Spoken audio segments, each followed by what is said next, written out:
Good evening, everyone. So, since the last video I made, I've probably put about 250 rounds through the rifle. Um, so, a bunch of data I have collected off of those 250 rounds, and there are five combinations that I'm going to go forward with to test out their repeatability. So, I'll take you through those five combinations on what I found, and I also have some really interesting information to show you on this 168 grain Hammer Hunters. So let's get into it. All right, the first three combinations I want to go over are the with the 170 grain Berger. Now keep in mind my definition of a good combination is a decent group or really good standard deviation and extreme spread numbers, or a combination of both. Um, a good group to me is 3/4 inch or less, just because I plan on adding a suppressor. I found that a suppressor screws with your barrel harmonics enough in a positive manner that it will tighten up the groups pretty significantly.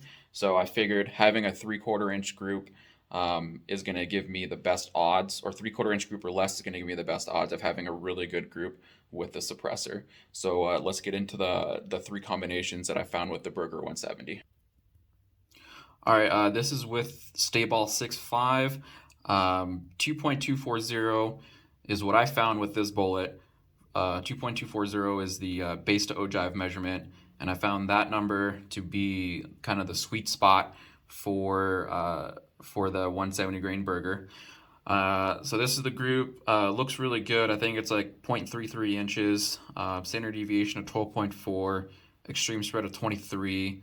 And this was with 55.7 grains of that 6.5 Stayball. Average velocity of 2702. All right, this group again is with the 6.5 Stayball. Group measured 0.65 inches. This is with 57 grains of powder.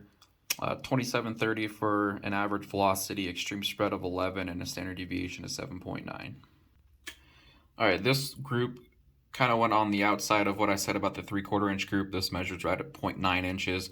However, the extreme spread of 11 and standard deviation of 5.5 definitely piqued my interest, and I just want to reshoot this combination just to see if maybe I pulled that shot. It felt good, but I'll shoot it again just to see if it might have been me that made the group look like crap. But this is with 58.4 grains of the 6.5 Stayball, velocity of 2791, and again at that 2.240 seating depth. All right, this group here was with a different powder. This is with Mag Pro, or Accurate Mag Pro. This was the very first powder I picked up for the 6.8 Western when I was planning on building it. It's got a much slower burn rate than the 6.5 Stayball. However, it's not advertised as being temperature stable. However, I did get two combinations of the five that I think might work okay, that I'm going to check out later.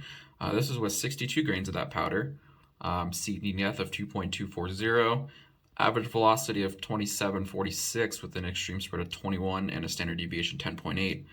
That group measures right around 0.67 inches.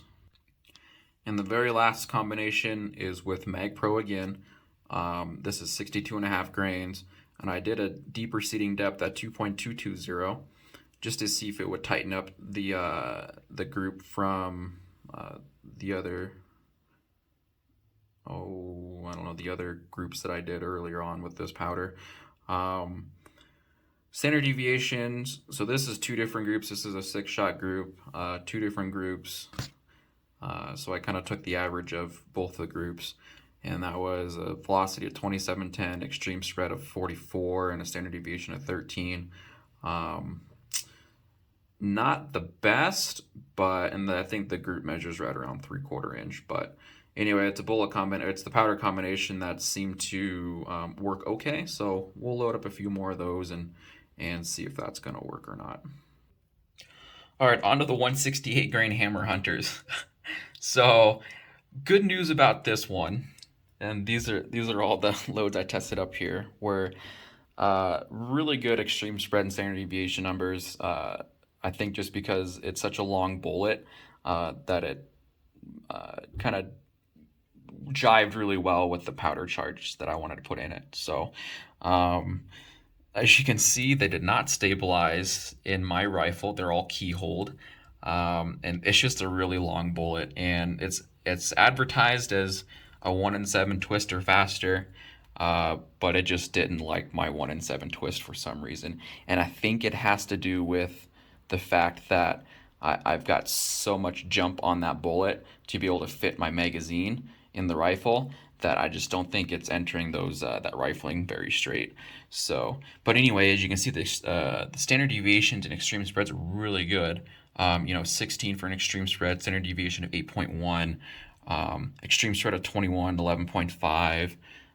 That's an extreme spread of 20 and 9.8. Extreme spread of 12 and a standard deviation of 5.1.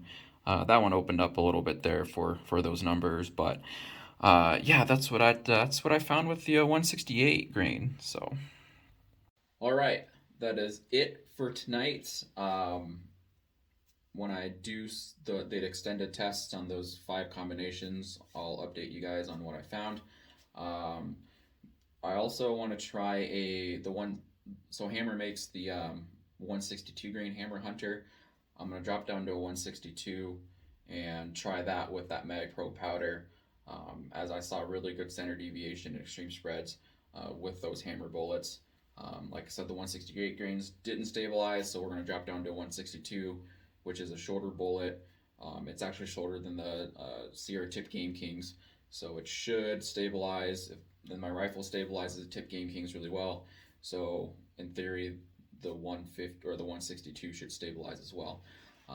So yeah, thanks for watching my very basic YouTube production on the 6.8 Western.